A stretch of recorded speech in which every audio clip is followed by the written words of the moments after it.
Colorado now 17 practices into the preseason. Brian, some bad news, rough news that came out of post-practice today. Tight end Jared Poplawski is going in for shoulder surgery. Yeah, very disappointing for him. Coming off the ACL in November, tears that in pregame against USC and plays the game. But McIntyre was telling me he was doing great with the ACL, but then injured his shoulder on the last play of practice on a field goal last week, tore the labrum in his shoulder, and he is out for the year. So very disappointing, not only for Jared, but for the tight end position, which wasn't very deep anyway. Yeah, you thought maybe Darion Jones coming in from the JUCO ranks would potentially redshirt this year just because the learning curve is so steep. He was basically at his junior college asked, run straight. Yeah. He comes in here, and the tight ends are used in such a variety of ways. It's a lot of techniques in each of those roles, so it's a tough for a guy like that, but it sounds McIntyre was encouraged by his progress during camp, at least. Yeah, it sounds like he's doing a lot better than he was in the spring. We saw a little bit in the spring, and he was not doing very well, kind of swimming a little bit. But it certainly makes Brady Russell more important, makes Chris Bounds more important. Chris Bounds, I think we expect good things of. We've seen what he can do, but it certainly makes Brady Russell's emergence critical for this team without Poplawski, because Russell gave them 4 scholarship tight ends. Well, now they're down to 3 with Poplawski out. So they really need those guys to step up, and they're especially more important because if Darion hasn't learned everything, he can't be on the field a lot. Yeah. So those guys have to play well. It's not often, but there are times there's 2 tight ends on the field at the same time in this offense. So to your point, not a lot of depth there suddenly. I was posing an interesting question. A fan asked me if we thought the base defense for this defense this year is going to be Rick Gamboa, Nate Landman at inside linebacker, and Drew Lewis at outside. And it really started to make me think, and I started thinking about all the different personnel packages, with Ronnie Blackman really standing out at nickelback. You know they love to use the buff backer. You're going to want to get Jacob Collier, Carson Wells, and Follow on the field at times.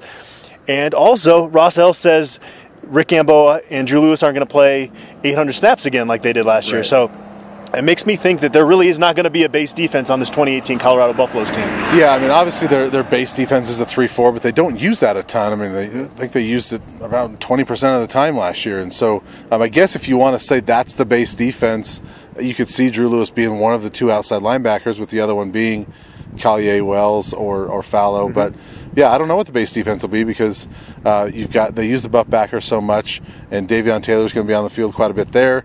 There is the snap count with those guys that I think Gamboa is probably a 600 snap guy. Lewis probably about the same, and Landman you probably want about the same as well, just because of the plays that he makes. But then the nickel is interesting as well. They used it last year, but it was really with Worthington because they didn't have that third corner they liked a whole lot. But Blackman, the way he's emerging, he probably becomes that nickel when they go to that. But yeah, it's going to be interesting. They don't really have that 3-4 base defense. They're a 3-4 defense, but they don't use it a ton. So it's going to be interesting to see how they use those guys. Yeah, you're even going to see them at times 2 down linemen and a bunch of backers out there. I think what it comes down to basically is going to be week-to-week matchups, right? What is the other team doing, and how can our personnel best match up against that? But they have, fortunately, a little bit of experience now on defense. You couldn't have done that, I don't think, with last year's group. No, I don't think so. And this year, having that experience is going to be interesting. But there are some teams, I'm curious how they're going to play, like the Arizona game. With Khalil Tate, what he did last year.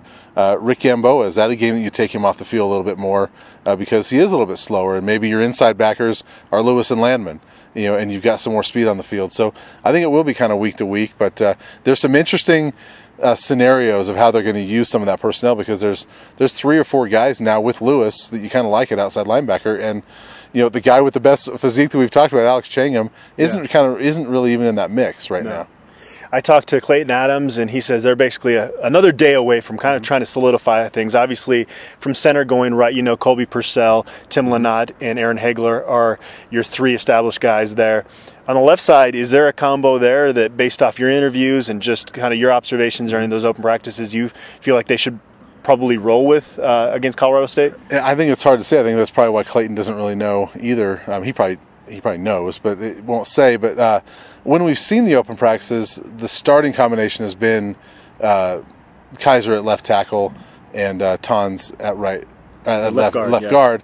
But we've seen Sherman play at tackle and guard. We've seen Kaiser play at guard. We've seen Moretti play at tackle.